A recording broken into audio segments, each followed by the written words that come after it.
So, what I would think would be basic human oh yeah, logic the for background any music, adult. well, it's That a paper video. that was more correct than the previous version should have a higher grade. Well, E started throwing out every excuse in the book, and I just kept debunking this idiocy over and over again with the same argument. Until finally, after like 15 So minutes of today I'm talking gonna test and my running phone out to of see issues, how I strong got it backed is. into a corner. So He here we started go. getting physically angry, making threatening gestures at me. The only reason he didn't touch me was because my friend Mary was sitting at a table in that hallway, watching and listening to everything. And then it all just kind of caved. He said, "Rebecca, I think I'm just gonna quit teaching." He basically had an emotional breakdown in front of me, almost started crying. It was very strange and embarrassing. Several times I told him to calm down and take a breath. Admitting his defeat, he agreed to fix my grade, but then left class early right after that. His tail between his legs. Same day, I went back to the department head and told him what happened. Not like it did anything, because he taught for another 2 years at that school before leaving. So now, I bet a lot of you are wondering, well, Again, what happened to because E? I actually wanted to be And as you might have read by the title of this video, something not very nice.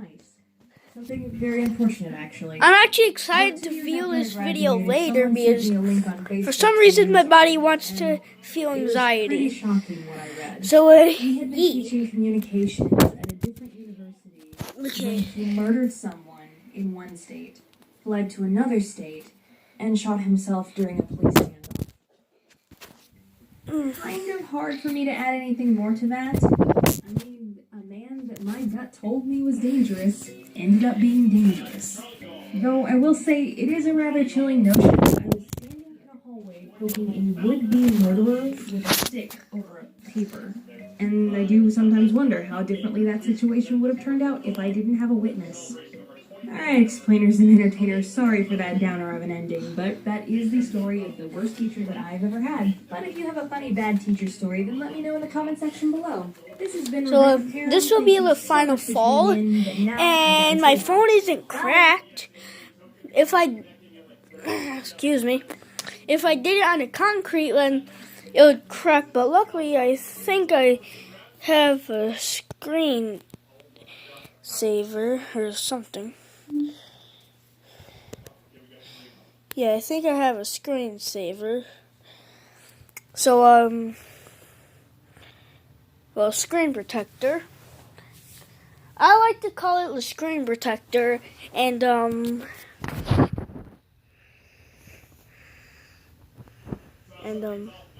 of you we don't talk about that. In 3 of my videos, I mentioned a certain teacher of mine, a certain mentally unstable, vindictive teacher. Given that one of those videos has over 7 million views at the moment, people are getting a little curious about this infamous educator from my past. Well, gird my loins, explainers and entertainers. So, because we're finally talking about it. Here we go. This is the story of let my me just, abusive theater teacher. Now, because it let's is theater, I make know I run the it. risk of sounding like a crybaby, whining over there. I'll set my camera And trust me, I differently. completely understand people like that exist.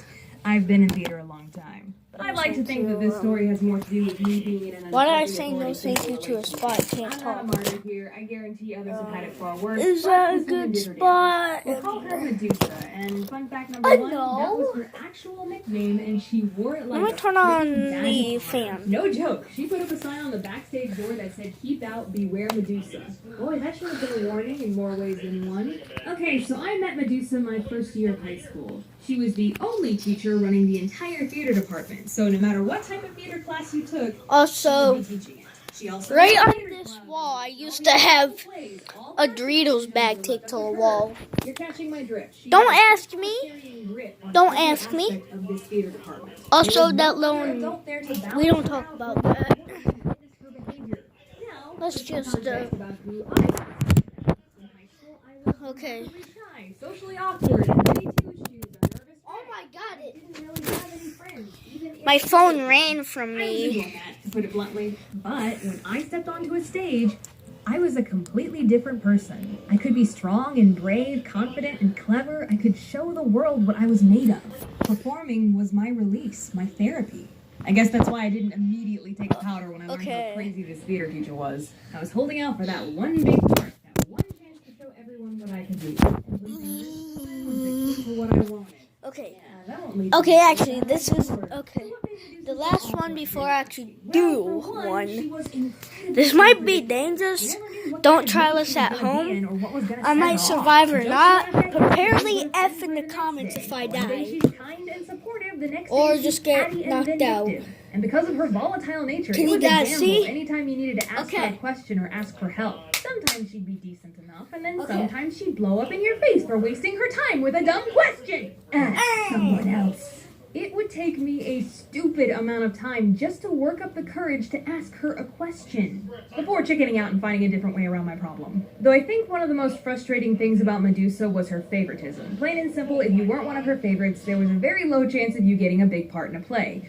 Or sometimes a part at all. I'm not saying she was shallow. No, that's exactly what I'm saying, because all of her favorites had two things in common. They were pretty, and they were popular. Two skills your girl rolled a 0 on. Medusa also protected her favorites to an infuriating degree. One of them was a big bully of mine, and Medusa did absolutely nothing to stop it, even after I begged her to step in. I was talking to my mom about this script, and she told me that she once confronted Medusa about this bully at an after-school play, and Medusa was more concerned about him getting in trouble than what he was doing to me. Ooh, that is a very brave thing to say to a protective mother. Correction, that is a very brave thing to say to my mother. So yeah, if you weren't one of her favorites, you were stuck in the chorus, as they say. Hey Becca, maybe you were just an awful actor. I mean, fair point. Maybe I just wasn't any good. Thing is, Medusa I'm fine, always gave me guys. A's for my I'm fine. performances in the theater classes during the normal school days. Medusa even once rushed up to the stage after a dark dramatic scene to give me a hug because she was so moved by my performance. So, you see, I got mixed signals from this woman all the time. I didn't know what to think. Dang it, do you hate me or not? And this cat and mouse stringing me along emotional manipulation was what kept me hopeful. I think to myself, if I don't complain, if I do my best, if I do every little thing she asks of me, maybe one day she will throw me a bone. Maybe one day I will gain her favor and be given a good part in a play. Hey, you hear that? That's not good. That is not a healthy mindset to be in. That is an unhealthy relationship to have with anyone. Finn. But that was the story for me Okay, for 3 time to years do of high another. school. However, when senior year came, something The happened. couch Now, let hated just set me. this up for you. Once when I was a freshman, I asked Medusa why she didn't give me a part in the latest play, and she told me, seniors take precedence in casting because they're graduating. And I thought, okay, well, I guess that makes sense. When I'm a senior, I'll be a priority.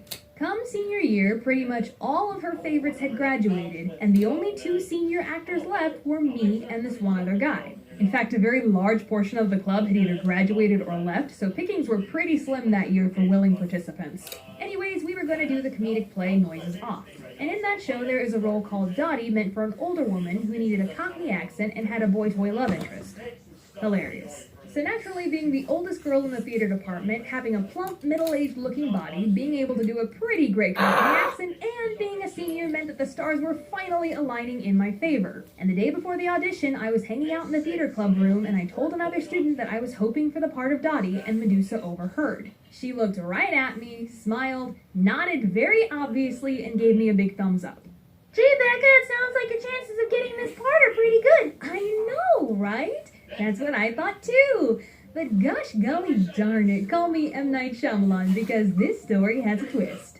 I went to the audition, gave it everything I had, knocked it out of the park, was the only girl who could do a Cockney accent.